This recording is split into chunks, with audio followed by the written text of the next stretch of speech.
This video highlights the main challenges and contributions of our work, and shows our final morphing results. Morphing two video sequences presents several challenges.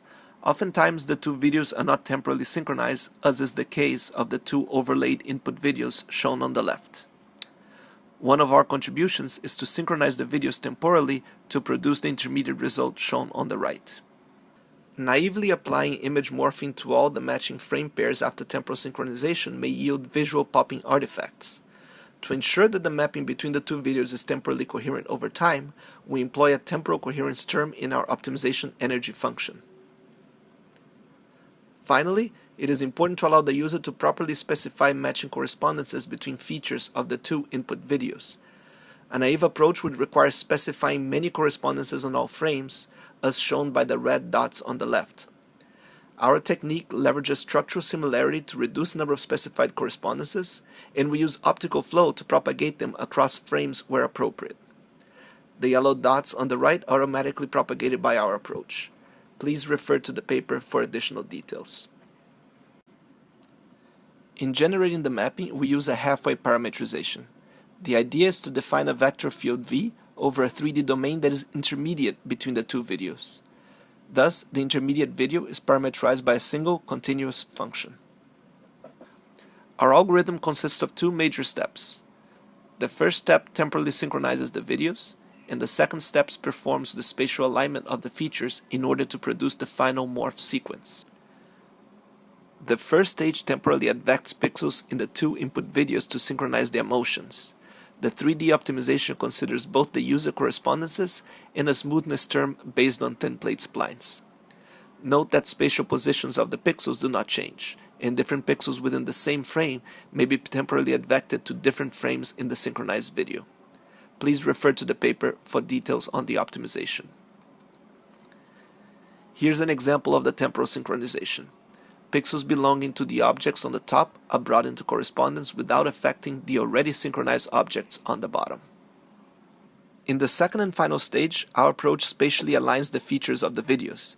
The main additional challenge to properly morph between videos as opposed to images is to ensure that the morph is temporally coherent. This is accomplished by the temporal coherence energy term, highlighted in red. During optimization of a point P in the halfway domain of the current frame, we seek to find the point Q in the previous frame that corresponds to P. We use an iterative procedure based on optical flow, shown as blue lines, to find such a point. Then we advect the two matching points from the previous frame of both input videos, shown in yellow in the current frame. The difference between the advected yellow points and the matching points in the current frame represent the temporal coherence energy. The paper describes the exact procedure in detail. Here's the final result after spatial optimization.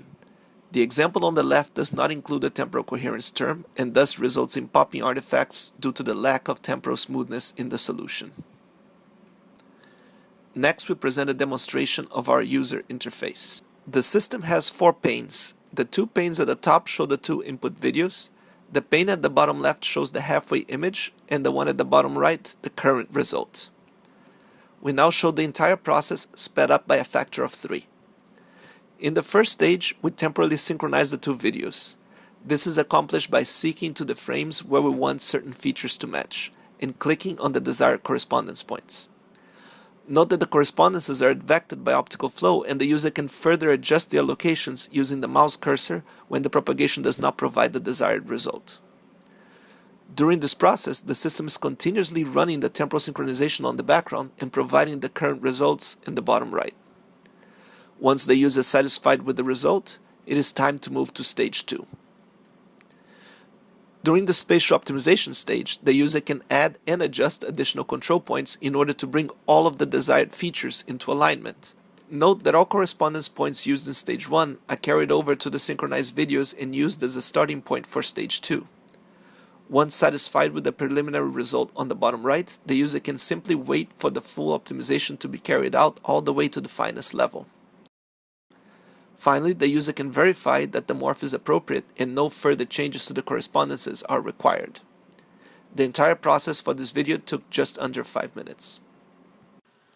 Next, we show some results of our work.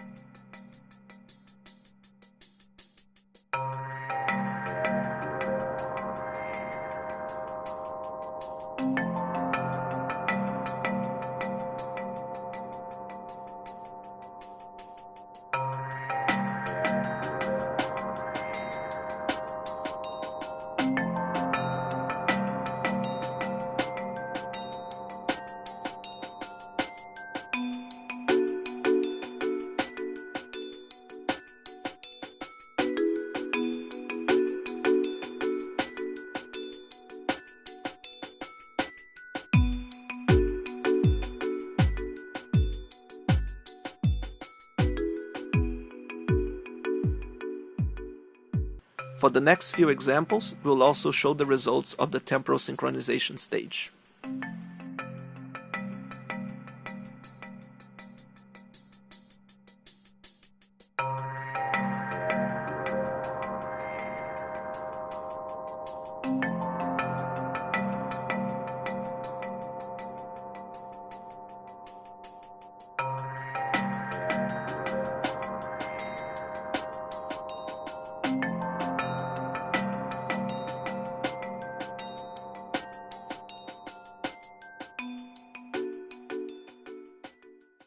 Next, we show some scenarios that are too challenging for our algorithm.